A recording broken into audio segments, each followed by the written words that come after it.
श्री परमात्मने नमः। साधन सुधा सिंधु अध्याय भगवान से नित्य योग। श्रोता, भगवान तो प्रत्यक्ष नहीं दिखते, पर धन प्रत्यक्ष दिखता है, तो फिर धन का आश्रय कैसे छोड़ें? स्वामी जी, वास्तव में धन है ही नहीं, दिखे कहाँ से? अभी आपको धन कहाँ दिखता है? धन का आश्रय हरदम दिखता है, धन हरदम नहीं दिखता। इस बात पर खूब विचार करो। धन आता हुआ दिखता है अथवा जाता हुआ दिखता है, रहता हुआ नहीं दिखता। धन पहले था नहीं और बाद में रहेगा नहीं, पर भगवान पहले भी थे, अब भी हैं और बाद में भी रहेंगे। भगवान आते जाते हैं ही नहीं। अतः यह कैसे कहा जाए कि भगवान नहीं दिखते और धन दिखता है? हाँ, भगवान नेत्रों से नहीं दिखते, वे तो बुद्धि रूपी नेत्रों से दिखते हैं, आस्तिक भाव से दिखते हैं। धन का आश्रय पहले नहीं था, पहले छोटी अवस्था में माँ का आश्रय था।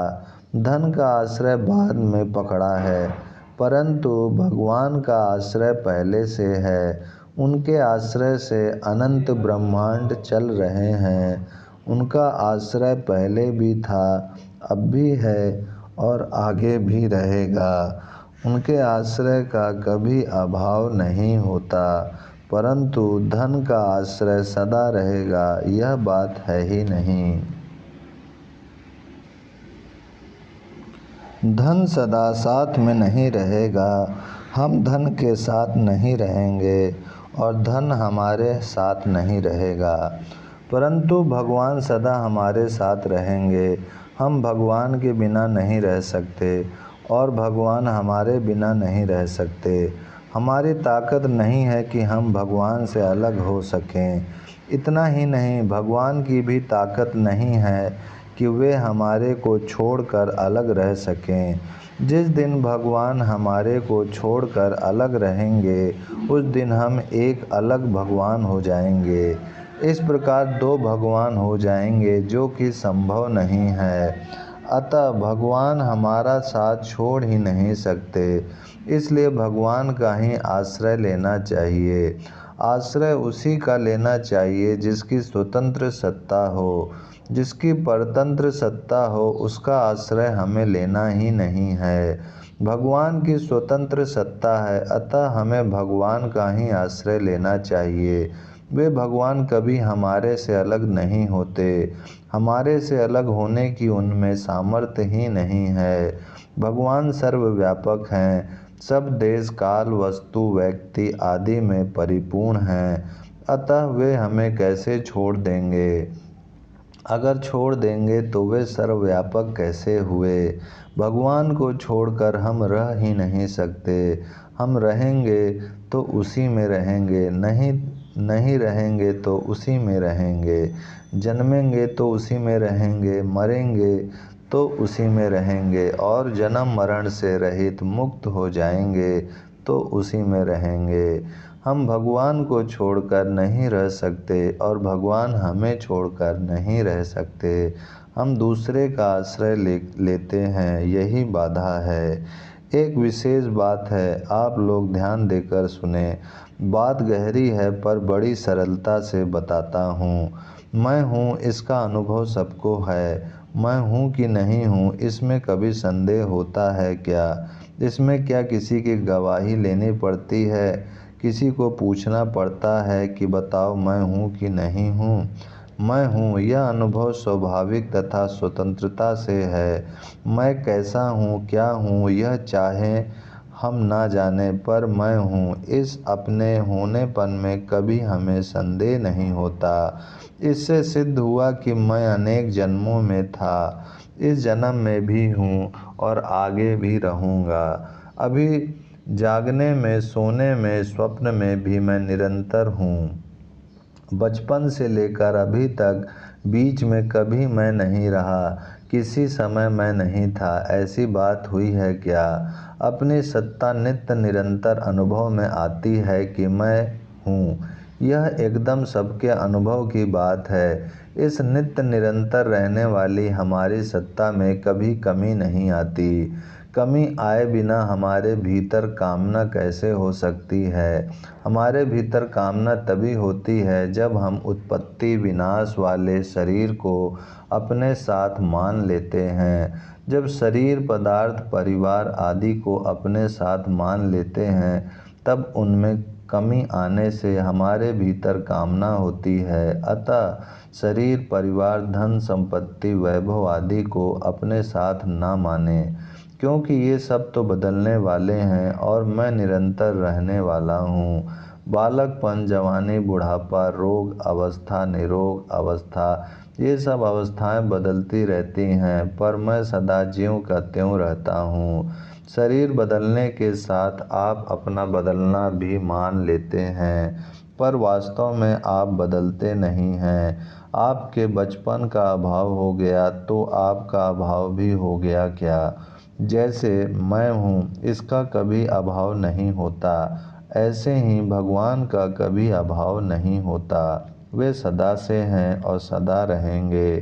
संतों के, शास्त्रों के कहने से पता लगता है कि सदा तो मिट जाएगा, पर भगवान रहेंगे। कारण कि सदा नाम काल का है और भगवान काल को भी खा जाते हैं। ब्रह्म अग्नि तन बीच में मथकर काढ़े कोय, उलट काल को खात है हरिया गुरु गम होए।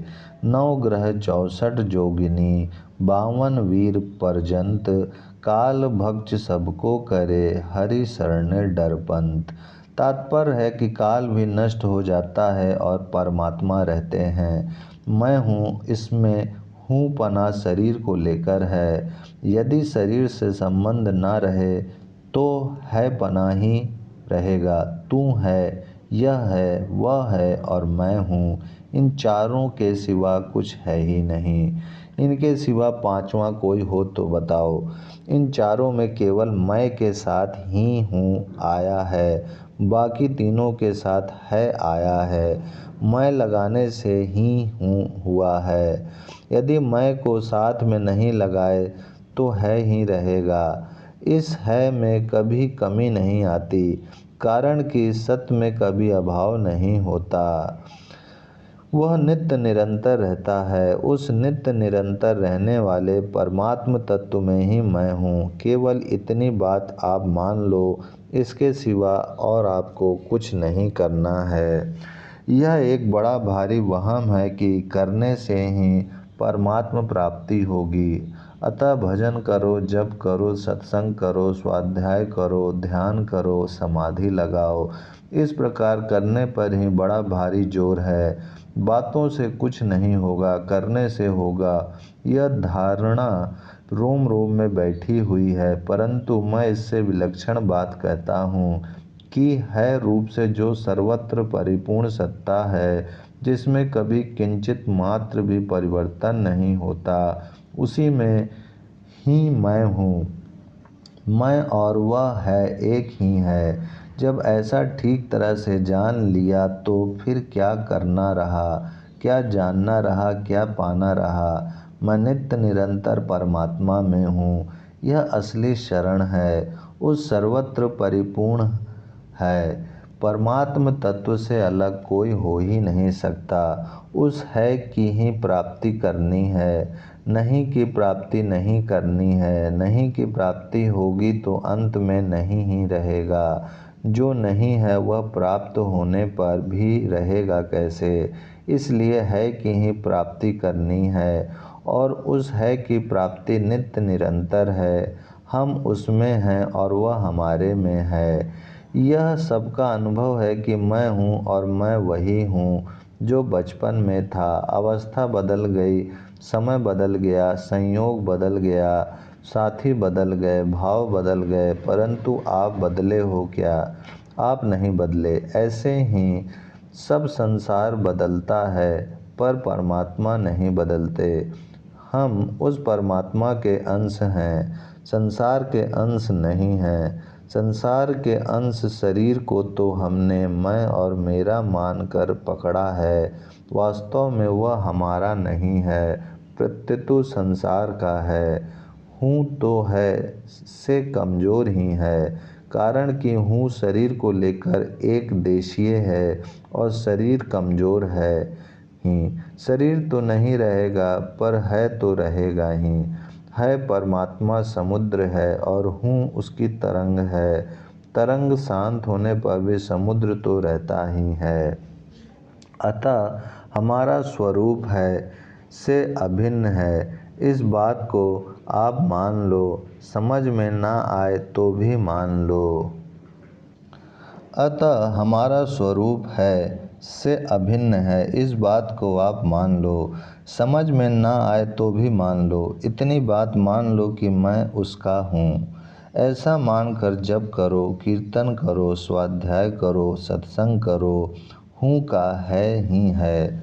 हूँ बदलता है और है नहीं बदलता, यही बात मैं कहना चाहता हूँ। यह सार बात है। सनकादि ऋषियों का भी यही ज्ञान है, ब्रह्मा आदि का भी यही ज्ञान है, व्यास जी महाराज का भी यही ज्ञान है, सुखदेव जी का भी यही ज्ञान है, जितने संत महात्मा हुए हैं उनका भी यही ज्ञान है। इस ज्ञान से आगे कुछ है नहीं, केवल ज्ञान भी इसके सिवा और कुछ नहीं है। किसी मतांतर में इससे बढ़कर कोई चीज़ है नहीं, होगी नहीं, हो सकती नहीं। इतनी सरल और इतनी ऊंची बात है, इसको हर एक भाई बहन साधारण पढ़ा लिखा, बिल्कुल पढ़ा लिखा और बिना पढ़ा लिखा भी समझ सकता है। इतनी सीधी बात है, इससे बड़ी बात आपको कहीं भी नहीं मिलेगी। ऐसा इसलिए कहता हूँ कि आप इसका आदर करें, इसको महत्व दें कि ऐसी ऊंची बात आज मिल गई। उपनिषदों में आता है कि बहुत से आदमियों को तो ऐसी बात सुनने को भी नहीं मिलती, उम्र बीत जाती है और सुनने को नहीं मिलती। अब आपको एक और बात बताऊं कि अभी आपकी जैसी मान्यता है, ऐसी मान्यता आगे ना रहे तो कोई बात नहीं।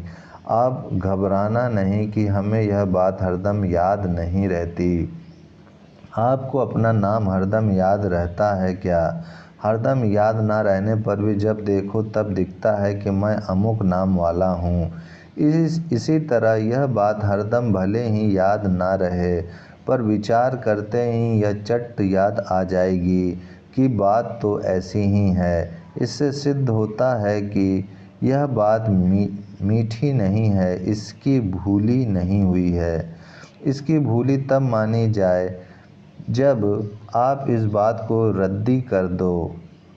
यह बात मिटी नहीं है, इसकी भूली नहीं हुई है, इसकी भूली तब मानी जाए जब आप इस बात को रद्दी कर दो, यह कहो कि मैं इस नाम वाला नहीं हूँ। अतः बीच में यह बात याद न आने पर भी इसकी भूली नहीं हुई है, नहीं हुई है, नहीं हुई है। इस बात को रद्दी करो तो बात दूसरी है, नहीं तो 8 पहर में एक बार भी याद नहीं आए तो भी बात ज्यों की त्यों ही रहेगी। है कैसे मिट जाएगा। इतनी ऊंची, इतनी बढ़िया, इतनी पक्की बात है, मान लो तो बेड़ा पार है। ओम शांति शांति शांति।